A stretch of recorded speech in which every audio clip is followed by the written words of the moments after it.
Hi, my name's Pooja Aurora and I'm the freelance representative for Birmingham LMC. Birmingham LMC, that's the Birmingham Local Medical Committee, has decided to produce a series of YouTube videos to educate and inform our members in regards to the role of the LMC and how the LMC can help you.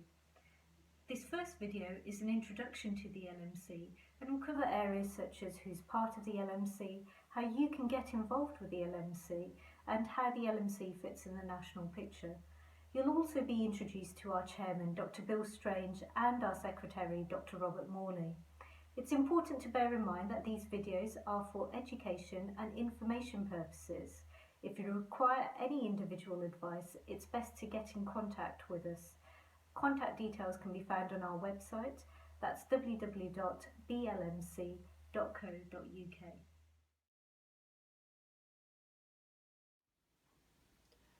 I'm Bill Strange, Chairman of Birmingham LMC.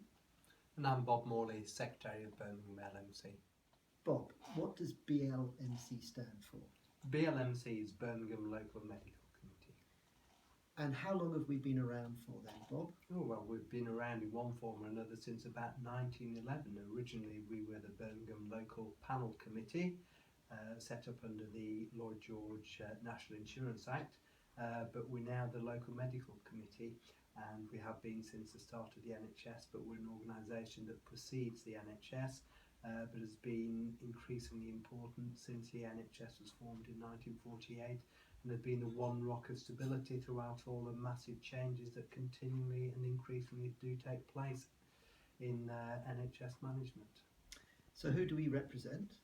We represent all GPs performing and providing NHS GP services in Birmingham. And can you tell me a little bit about the structure of Birmingham LMC?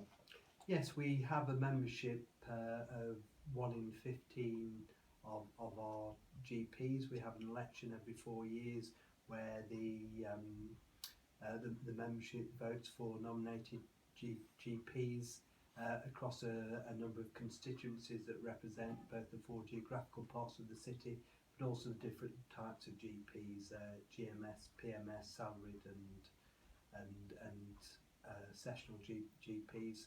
So we have full LMC meetings where our representatives attend, and we also have an executive subcommittee where a smaller group deal with day-to-day issues that need to be dealt with in between the main committee meetings.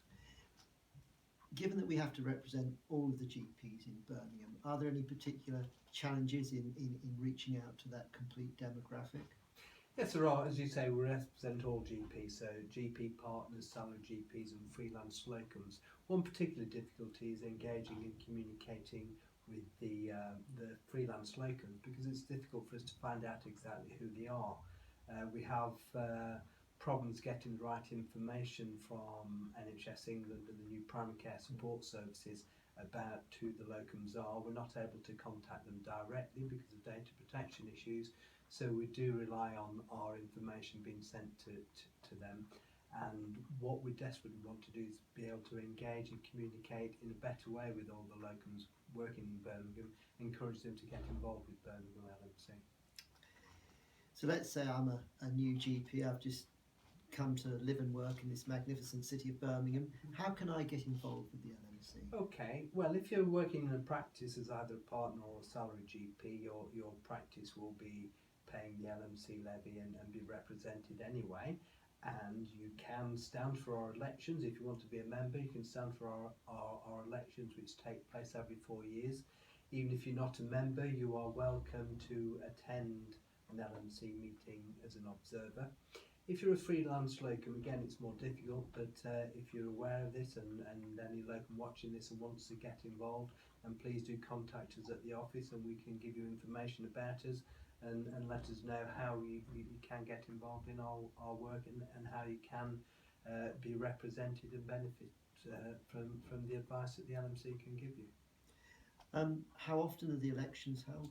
The elections are every 4 years, so we had one last year, 2015, so the next one will be in just over 3 years' time. I understand from what you've told me that the LMC represents all of the GPs. Is it just looking after GPs or wider general practice as well? Well, clearly, GPs work in practices, and what we're here to do is to support not just GPs but the business of general practice, and that means offering help, advice, and support to all the staff that work in GP practices. And increasingly, a lot of the work that we do is giving advice and support to practice managers on behalf of their practices, and we have recently appointed a new member of staff in a very important role of a practice support and liaison manager. You've told me about Birmingham LMC. Are there other LMCs? Yes, certainly every area has an LMC under the NHS Act. Then the NHS locally has to recognise the LMC in its area as being formally representative of all the GPs providing NHS services in that area. Does the LMC interact with other professional organisations? Well, locally, obviously, we liaise with the other representative committees, so that's the local dental committee and the local pharmaceutical committee and the local optical committee. The local medical committees, does Birmingham club together with others? How do we interact with our fellow LMCs? Well, there are very formal structures in place nationally. There is a national annual conference of local medical committees, and all local medical committees have a very close relationship with the BMA GPs committee. Indeed, all LMCs pay a voluntary levy to what's called the General Practitioners Defence Fund, which actually funds the majority of the work of the BMA GPs committee. So the GPC is only partly funded through the BMA.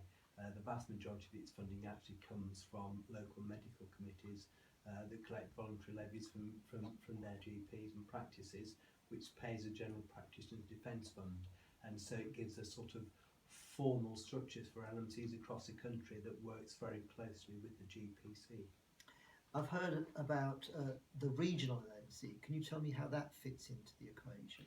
Well, we also have a local liaison group of all the local medical committees in the West Midlands region. So there's 13 local medical committees altogether in the West Midlands region, and again, we work closely together. We liaise and we hold regular meetings and sort of work as a group on issues of common interest in the region. So thank you. I understand how there's us, there's the region, there's the national bodies. So take me through how exactly we here in Birmingham can try and influence the development of national policy throughout England. Okay, well, we work very closely with the GPC, as do all LMCs. I myself am a member of the GPC, and we have another couple of Birmingham LMC members who are on the GPC, Dr. Faye Wilson and Dr. Pooja Arora.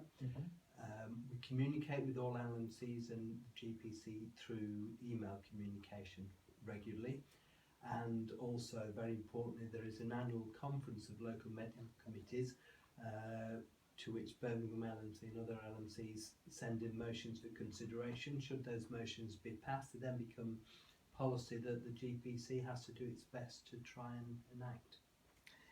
Do you think, it's a difficult question, but do you think that governments, that NHS England listen to LMCs? I think they do actually. I think we've gone through a period of time, perhaps in the PCT era, where there was a feeling, I think, nationally and amongst NHS managers that LMCs didn't matter anymore. I think they have come to understand how vitally important we are in supporting general practice and in advising CCGs and NHS England locally and through our national structures, and they have increasingly over the last couple of years, I believe, realised that the LMCs play a very crucial role. They are consulting with us, liaising with us, and discussing with us a lot more, I think, than they used to, because they are increasingly recognising our value.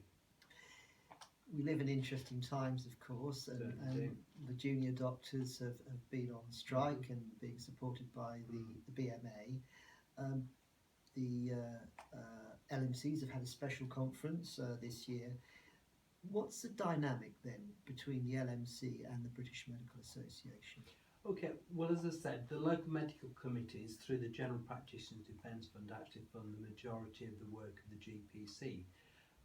That's something that's under discussion at the moment, because the GPC is looking to try and change the way it works to become more effective as possible, recognising that clearly it's mainly funded through the local medical committees, and it has to be more accountable, I suppose, to local medical committees, their needs, and most importantly, obviously, their needs of their constituents' GPs. So there's a lot of debate going on at the moment about how the relationship between the LMCs and the GPC needs to change, and how the GPC can perhaps alter its structure and function to be more responsive to the needs of LMCs and their constituents. The other organisation that GPs are well aware of, I guess, is the Royal College of GPs, Yes. the RCGP. What's the relationship then between that organisation and Birmingham LMC? Yeah. Okay, well, it's very important that LMCs and the Royal College work together as well as possible. At the end of the day, they both have the same aims to support general practice and make sure that the best quality care possible is provided to patients. The LMC has a representative role and a supportive role. The Royal College of General Practitioners, obviously, its remit is more sort of education and development of general practice as a profession, but clearly the two need to work closely together. How can I find out more about Birmingham Local Medical Committee? Well, I think the first port of call will probably be to look on the Birmingham LMC website, which is www.blmc.co.uk, or feel free to give us a call at the LMC office or pop in and see us. All the information is on our website. Well, thank you very much, and I look forward to hearing from you on more specific cases in the future.